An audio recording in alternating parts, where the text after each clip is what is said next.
Hi everyone, we hope you're doing well. My name is Asma, and together with my team Duaa, we will be presenting to you today. We are exploring a paradox, a factory that was once the largest industrial employer in Sudan, yet whose physical remains are now untraceable. So our talk is titled Material Absence and Mnemonic Presence. It's about the Bata industrial memory in Sudan. We want to start today by giving you an introduction about the Bata activities as an international company. Um, and then we will be talking about Bata in Sudan. First, a shoe company that was established in Zelen, in Czechoslovakia, but by Thomas Bata. Shoemaking was a family business um, that was a profession that had been passed down through generations. They began by having a small local, small shop, and then, but in only 10 years, they expanded their work to be mechanized production method, and so they were the first mass producers of footwear in Europe, and the business grew very rapidly. Um, in 1913, the company exported abroad to Germany, and then in 1925, they exported to Asia and to India, and only in 1946, the business expanded all over the world. They had factories, they had their shoes sold and produced in all over the world. Well known till now. So in Sudan, they started their business practices in 1931 in the then Anglo-Egyptian Sudan. Uh, in Durman, Khartoum, Port Sudan, and with Medini. And then in 1939, they opened a sister company in Sudan, and they established 22 stores in the company all over Sudan. You can see in this map of Sudan how they expanded their work in many states in Sudan. Later, they opened their factory, and uh, and then in 1970, the company was nationalized. And then in 1978, the company was returned to Bata's organization. But sadly, in 1986, the company ended its operations in Sudan due to inability to recover to and retail network. To give you insight about the stores and the scale of production and how Bata was actually very present in Sudanese lives during these times. These two photos can show you the two stores during taken 1947. Um, in these two photos, you can see that these two stores were in Umdurman. They were very, yeah, people were very present, and these shops were small street shops. They were embedded in the everyday fabric of the city. People standing in front of the store, interacting with it as part of their daily life. What's important here is not only the building themselves, but the social presence they present. These stores were not isolated. They were and they were connected to daily routines. Okay, we will be talking about our research questions. When we started our initial research about Bata to document the factory, this revealed a significant challenge. Neither the physical structure nor its precise location is currently traceable. Whenever we searched for an answer, no one from the former workers, from locals, could no longer pinpoint the location on map. And yet, for a certain generation, despite this absence of the exact location, for a certain generation, the Bata brand remains vividly present in the collective memory. People remember working there, buying shoes, and associating Bata with specific moments in everyday life. This creates tension. this tension between factory that is physically lost, whether demolished or deteriorated, and a memory that remains intact. And from this tension emerges our first question: if architecture is absent, how is it still present? Um, and as the memory continues to operate where the building no longer exists, a second question follows: how can untraceability itself function as an analytical condition for studying industrial architecture? Um, I will leave you with my teammate Duaa to answer these questions. Thank you, Asma. Um, Continuing on what Asma was discussing, we came to an end that if the factory itself is a material absence, what are the traces of its presence? So we like drawing on the archival research and from newspapers, newsletters, we found really interesting company bulletins, oral histories with the former workers. We find traces of the factory itself absent, and that the factory survived through three distinctive narratives, which were like the narratives of persistence. Bata remained vividly present in the collective memory through the durability of its materials and the products, the discipline of the labor practices, and its advertising as well. And this made us to kind of think, as Matt said, the tension, like the tension comes between the material that is untraceable and the mnemonic presence, which is our research's central analytical concern. And then moving on to the first narrative, which is durability of products and how the material endurance kind of memory. The first thing that persists in the collective memory um, in the collective memory in general is through the narrative of durability. Shoes that Bata produced were remembered as lasting, reliable, repairable, and often surviving over the years of daily use. And here, durability acts more than just a material. It acts more of like a temporal one. And we can say more of like the shoes here acted as a temporal surrogate for the factory itself. And then, can you move Asma to the next slide? And the shoes that like these names were used to call, they used to call, were called with names that emphasize this durability, which is al-matin, which means the solid, al-shidda, which means strength to hardship. And there were other shoes that is called al-zaman al-jamil, which is the beautiful time. And the most interesting one was tamut takhalli. Tamut takhalli is it actually and specifically means that it outlives you. Um, and like these shoes, as I said, describe more of just a material. They suggest more of like continuity over the years and generations. And the shoe itself like remained in the collective memory of the collective memory in general. Could you move Asma to the next slide, please? And then next would be, yeah, it's a really interesting one.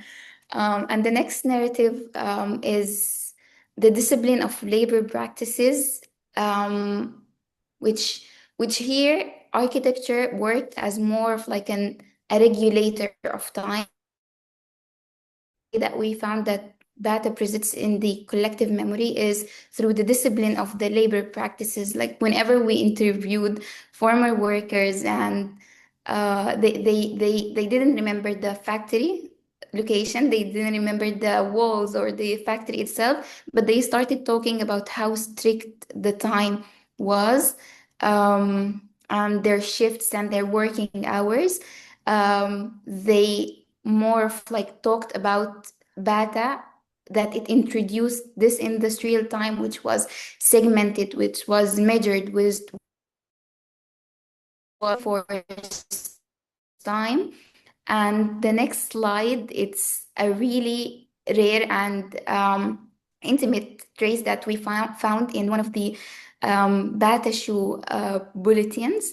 It is a bulletin from, I think, yes, it's January 2019, 68.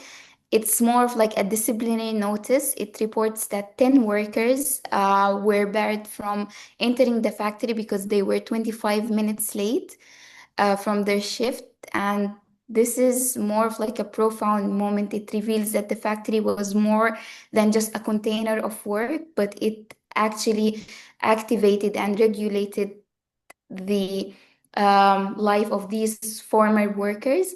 And it kind of um, takes us to a thought about like the invisible architecture of Bata. Moving on to the next narrative, which Asma will take us through, which is advertising. Okay, thank you, Dua. Um, the last thing that we noticed about the Bata factory being very present in the collective memory is the through advertising, through billboards and slogans. One thing to mention generally about Bata, they localized their brand in every country they went to. They did not try to impose any foreign culture when they advertised their products and their shoes, but rather they studied what's the culture in this country, or it's in this region, or in this place in general, and then they respected this culture and respected and then they produced their advertisement to these brands. So talking about Sudan, their advertisements were very present in the life of Khartoum, either through billboards and or in newspapers. We can see here one example of the of of an ad, and we can also see here some parts of newspapers and slogans. Um, Something about this advertisement, as you can see a woman wearing top, which is the Sudanese dress, and a man wearing jalabi, which is also Sudanese dress for men, and it's a family. Thomas Bata was talking about this advertisement in his notes. He said that in Sudan they faced this struggle that whenever they post their advertisement in the streets for people wearing shoes, or for shoes being only present in the advertisement, they face the struggle that people will turn the papers and they will destroy this advertisement. And when they studied this, they know that the culture of having shoes during that time being advertised were meant like something that is disrespectful, and so that's why people were turning down their advertisement. So they went to having the family members holding shoe boxes instead of holding the shoe itself. This gives us maybe a hint why Bata is very vividly remembered in the collective memory now in Sudan. And the last thing that we want to share is a billboard that was that tells Sudanين يلبسون باتا, Sudanese wear bata. This was a very famous uh, like phrase during that time. I don't know, Dua, if you have anything to add before we say the conclusion. Oh, before we go to the inclusion, I just want to say that even through our research, because of these images and these slogans, these are like the most consistent, they were consistent for decades. This is like the material that we found while we were searching. And it kind of these advertisement until this moment it helped stabilize Bata's presence until now, although it's also disappeared, like although we can't trace it as a Bata factory, but through these advertisements that is posted everywhere, that we can find it in archival material, um, it kind of, as I said, made it stabilize the presence of Bata. And yeah, it's more of like the visual part of Bata's presence in Sudan. Mm. We just want to, as a conclusion, we want to say that um, architecture, sometimes we often treat architecture as a static object and something that we want to map, that we want to measure, and we want to touch.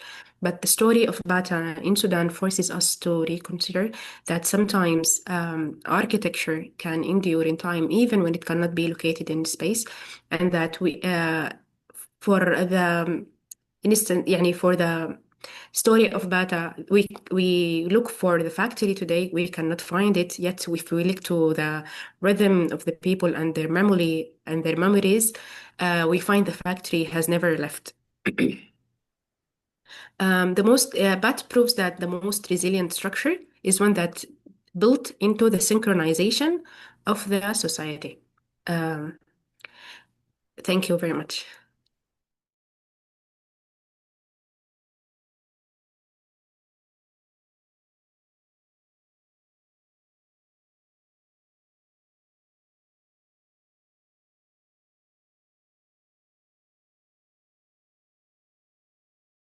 Okay. Okay. My research start from the concept of the time in architecture. In particular, I look to the sacred space, the religious building over time, in particular in Europe. I start from these shots. These my shots. I take this in France, in Lille, near the central station of the city. And we can see the time in architecture as a kind of choices, because we can see two boys sitting and a boy walking away quickly between the choice in the city. A question of choice, but it hasn't always been this way, especially when we're referring to religious space in architecture. And for this, I start from this shot, but I can translate my research in the building, sacred building. In particular, in this shot, in the little city of center of Italy, we can see a resident look nostalgically at the old town church. In this city, for the image of the old church, we can make another project, another building near the old church.